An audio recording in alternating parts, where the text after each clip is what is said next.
Tennessee Senator Marsha Blackburn. Senator, great to see you this morning. Where do you stand on what you've seen so far? I stand for getting President Trump's agenda across the finish line. That is what the American people voted for on November 5th. They want to see change. They want us to get spending under control and to be good stewards of their tax dollars. And I want to see more cutting. I want to see reductions in spending. It's appropriate that we go back to a pre-COVID spending level and make certain that we're reducing this out of control, wasteful spending. In the Senate, I think we can get there. I'm looking forward to the House finishing their product and sending it across to those of us in the Senate. Yeah, Senator, going back to pre-COVID level spending, that sounds awfully similar to your colleague Ron Johnson's call, who's going to join us here later in this hour. He compared this current bill to the Titanic and says he thinks it's going down like a sinking ship in the Senate. I mean, have you spoken to him? Are you on board with what he believes we've got to get back to that pre-COVID level spending? He and I are both members of the steering committee, which is conservatives in the Senate, and he and I are both members of finance.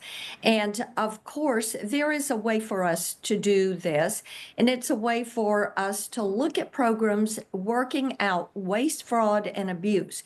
You know, you actually strengthen Medicaid when you root out the waste, fraud, and abuse, when you make certain that it's targeted to the individuals that deserve those benefits.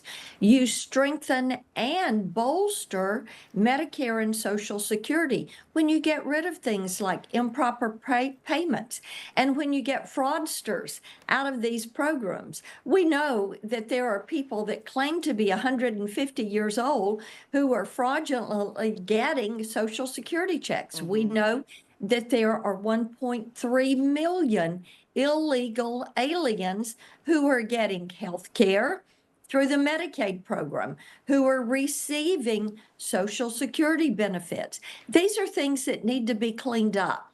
So this is a great opportunity for us to dig deep, to look at these programs, to root out the abuse, the waste, the fraud that has existed in these, and get President Trump's agenda across the finish line. And by the way, we've got this big, beautiful bill.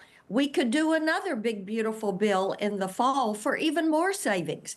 We could do a third big, beautiful bill next year this time and even triple up on President Trump's savings, regardless of how long it takes, how many bills it takes. The goal is to honor the American people and their desire to see change in how the United States of America manages their tax dollars. And obviously the key here is to make sure that every Republican is on board. How close do you feel you are to that and to getting everyone on the same page? Because that's the goal. Indeed it is. And, you know, every day we're working, we're resolving issues. And what we're doing is talking with our colleagues. I'm a member of the whip team. I'm a deputy whip. And so, of course, we're having conversations.